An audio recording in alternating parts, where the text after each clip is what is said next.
Hello, America. I hope you're doing well. As I am adjusting myself, welcome to my review of my late review of Seeking Sister Wives season 2, episode 4. Who knows? I have done a very bad job of promoting myself, so I will take about a minute or two to plug a couple of things. I have a podcast. It's called the Awkwardly Acceptable Podcast. You can find it. Oh my gosh, you can find it right here. I also have music. You can also find that right here. I have a website which you will find down below. I actually have two websites. I have my business website and my personal website. Both of those you will find down below. And I also have a Patreon where you'll find that down below and you can subscribe. You can also find my social media links down below or in the comment section. So, the reason why this is late is because my husband didn't go to work until like 6 today.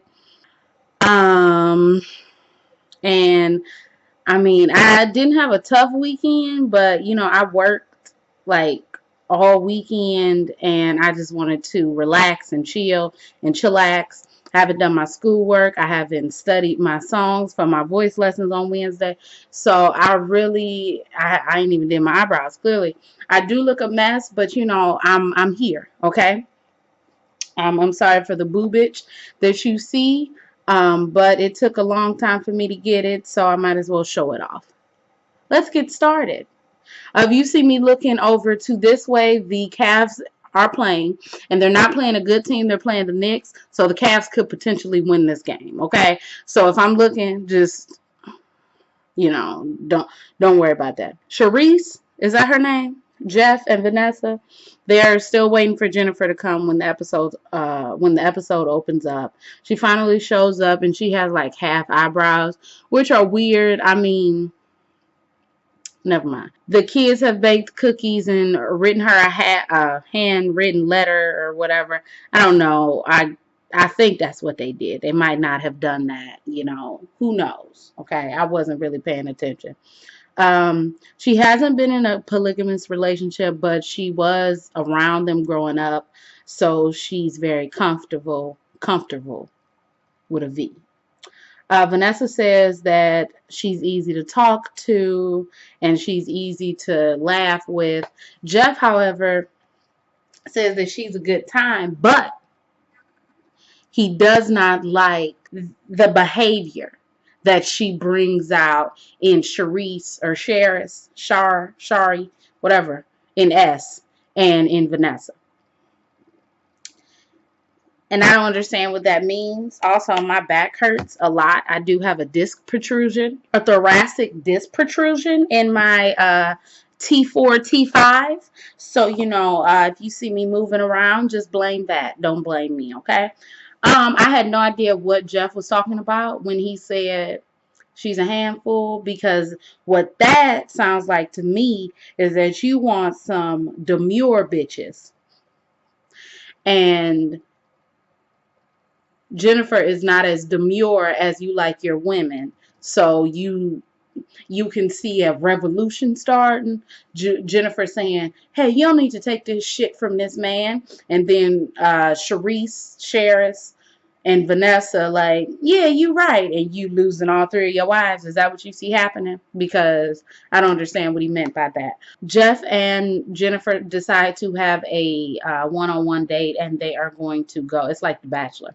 They are going to go ice skating. Jennifer has been ice skating her entire life, and she likes to ice skate. And crack, crack, crack. Jeff goes to the skating rink. He's stretching because he's an old man. He's drawn to her, and he's drawn to watching her skate. He's drawn to looking in her eyes. He's drawn to the chemistry. And she says that he's attractive. She also says age ain't nothing but a number. And I was like, chill out. They sit down to talk. He says that he loves family. When she asks him, why are you trying to have so many wives? He says that he loves family. He loves love. He loves spreading around that love and that family, and that I look like I got bags up under my eyes. He loves, just giving away love. And That's why he wants more children, more children, more children, and more wives. Actually, what did he say? How many? I think he said, I can't remember how many wives he said that he wanted. But I think I don't know how many children he said that he had.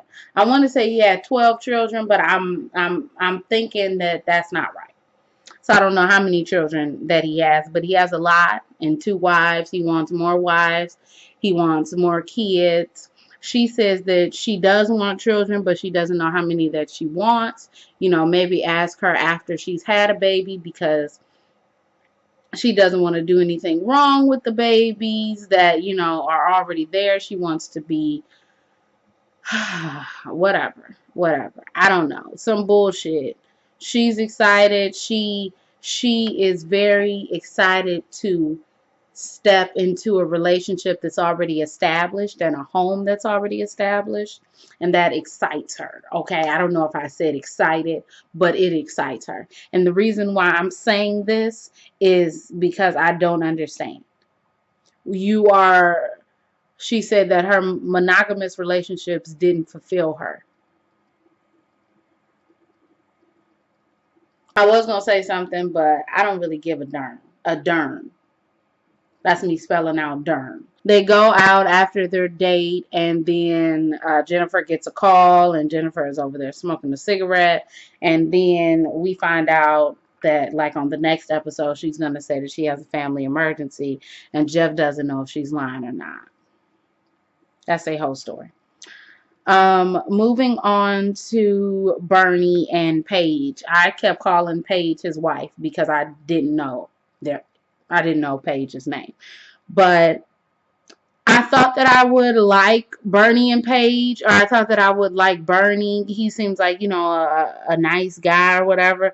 But now they're both getting on my nerves. Okay, so Bernie and his wife are packing. They're ready to go to their new house. They reiterate that they had a house fire. They lost everything. They're living in a camper, but they can't raise children in a camper and have two dogs and also have a sister wife. So Paige has found a rental apartment, a rental house that she really likes. They were approved, and now they're moving in.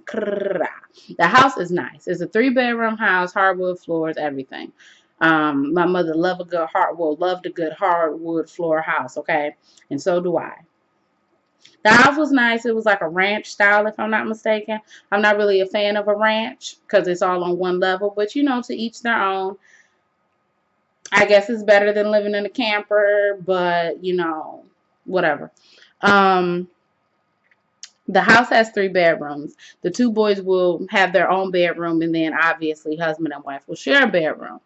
But they do want to move into their forever home, so they'll be able to accommodate the sister wife and accommodate the wives having their own space and accommodate all of that stuff. In the next scene, they go to the coffee house. They're about to update their profile.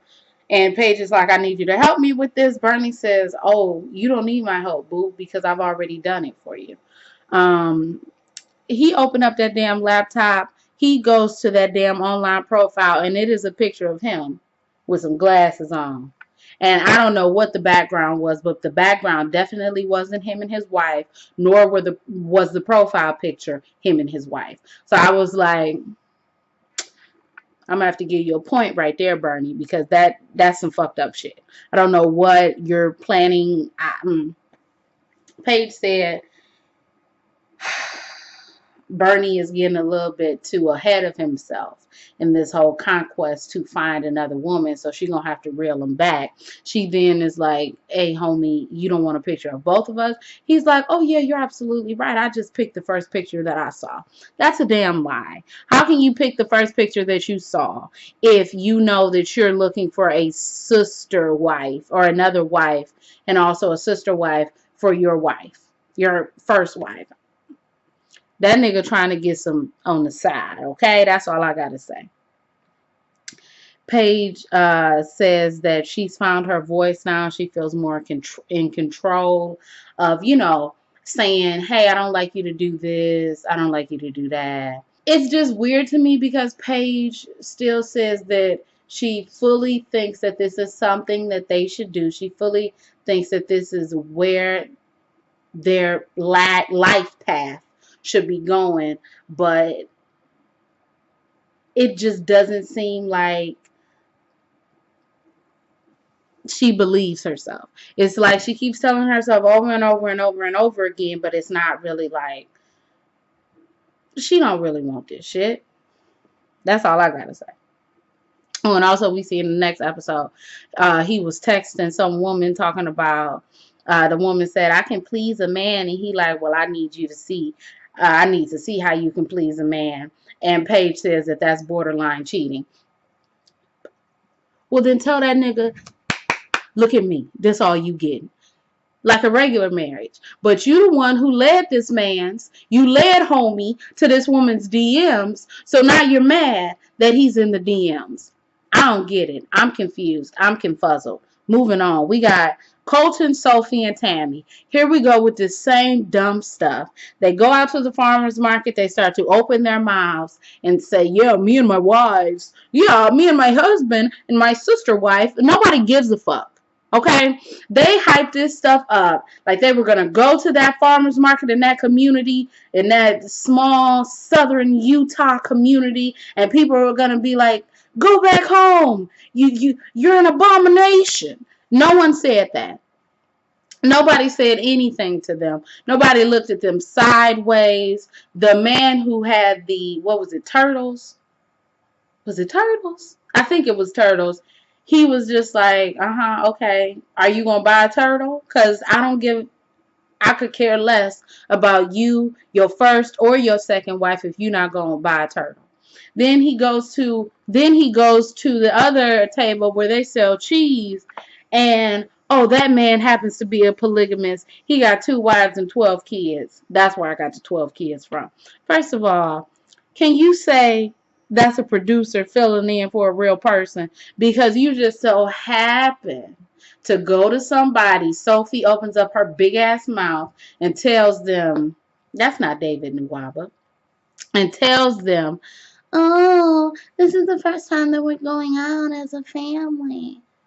Oh, wow, that's what a coincidence, because I'm a polygamist. I've had people not buy from my stand because they don't support my polygamy. I don't care. I don't care. I didn't care about the situation. Oh, another thing. Sophie said before they went out, Sophie was like, I hope that if this doesn't go well, that we can look back on it and laugh. And Tammy said, we won't be laughing if we go to jail. But that was shade, because Tammy knows good and damn well she won't be the one going to jail. I'm going to laugh at it while y'all are in jail. The 2 sister wives are not close. I don't know. Tammy wants Sophie to feel like a wife because she is a wife, and she wants her to get that wife respect, and and Colton wants both of his wives to feel as wives so they can go out and get a third wife, and I don't really give a fuck, to be quite honest. But we're going to move right along to the last people that we have. This is a short review because that's what I'm doing. Oh, also to let everyone know, there is a new episode of the Awkwardly Acceptable podcast coming out on the 15th, this Friday, the day after Valentine's Day. Okay, we see Vanessa and Dimitri. They go on their date to see if they're, ready to be in a relationship. Vanessa feels strange going on a date with a nigga's husband. With a nigga's husband, but she gonna do what she do. Dimitri was absolutely shocked when she ordered that filet mignon. She ordered the butcher's cut. 8-ounce filet with caramelized onions, okay? I don't eat beef or pork, but bitch, I said you better get that shit. You're going to get what the fuck you want. That's what you're going to do. You're not going to have anyone tell you that you're not going to get what you're going to get. And Dimitri was just like, well, we don't eat meat in this house. Not eating meat is part of our religion. Okay, well, that's good. That's good, but it's not part of my religion. So I'm about to eat this red meat, okay? I want it medium well. No, I want it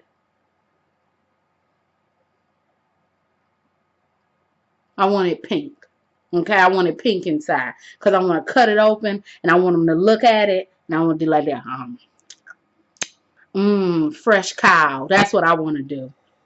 Uh, Vanessa says that she is doing this because she wants to push the buttons. Also, she wants to see how far she can take this meat eating thing and if it is in fact a deal breaker. Dimitri says that he's gonna, go run and tell that to his wife so Ashley can, know. Ashley can decide if meat is something that's a deal breaker or not. I don't know, something stupid. You ain't gonna police my grown ass stomach. Let me tell you something. No. I'm gonna eat. Okay? I'm going to eat whatever and whenever. Okay? Nah. Can't fly like that. Can't fly like that. Dimitri says that he wants 3 wives. He also says that the sexual tension is building between him and Vanessa, and it's exciting not having to, it's exciting having to basically show his sexualityness to her in different ways. Okay, if that makes sense. I know you're gonna be like, "What the fuck?" But I'm low key watching the game just a little bit, just like a tad, just like this much. She says that she's okay with sleeping alone, so she knows that if he gets another wife on top of having her and Ashley, that is going to be nice that she sleeps alone. I think that he didn't like that because he was like, well, like if you were in a traditional relationship, you wouldn't sleep alone. And she's like, I mean, he could sleep. It wouldn't be like, oh, go sleep on the couch. But if he did sleep on the couch, I wouldn't feel any type of way about it. I don't know. I don't know. I don't know. Vanessa is ready to be a sister wife. Dimitri is like nothing's gonna happen between us, blah blah blah. He's like, putting up this wall, and it's like, but you already slept with the other woman. Too little, too late, buddy boy. He then plays a joke on Ashley in the confessional, like, well, something happened. What happened? Oh, well, she ate some meat. You cheated on your wife, and you're making a joke out of it. Dimitri then says he cannot recall a time that he felt this way. And I said, a time that you felt what way? Because you're married to a whole woman with 3 children. In my opinion, I don't know if Ashley and Dimitri are like married, romantically married. They might just be in a partnership, a union, whatever. But I don't, because for you to sit with, what way haven't you felt with your own wife? I don't know, man. I don't know. The next day, Vanessa is about to leave. The children are devastated. The children want to come with her. She's like, no, you can't go with me. Then Vanessa is like, hey, I'm ready to make this work. I'm ready to be with y'all. They say, we're ready to be with you. So, they're going to proceed with the sister-wife initiation. Vanessa then says to the camera after she says all of this to them that she doesn't know how her family and friends will feel, and she needs to know if she's ready for those repercussions before she jumps into that. Now, I'm very confused. Did they say this? Did they edit it to make it seem like she said this after? Because why in the hell would you tell these 2 people that you were ready to be their sister wife if you then turn around and say, I don't know how my family's going to feel about it? I don't know if that was some edited bullshit or if that was some real life shit, okay? I do think that I'm done with this review. I thank you for rocking out with me with my, oh my gosh, I said that I was going to go live yesterday and I did not go live. I am a lying ass bee. I am so sorry. I'm so sorry. I'm gonna release a vlog tomorrow though. So, y'all get to see some of my boring ass life. It's really gonna be really quick because, a nigga ain't really got nothing to offer. But if you all like this review, you can like, comment, and subscribe. You can follow me on Instagram. You can follow me on Twitter. You can join my Patreon. You can subscribe to my mailing list on my personal website. You can subscribe to my business mailing list. You can do all of those things. You can tell me I'm cute. You can, do all of that stuff. You can also leave topics for me to talk about for my podcast, for my car candidates, for all of that stuff. You get it, car candid, because Candy Camera, and my name is Camera. So, you get it. You got it. My name is Brielle. I make beats. I sing songs. If you like what you see, come on along. Bye.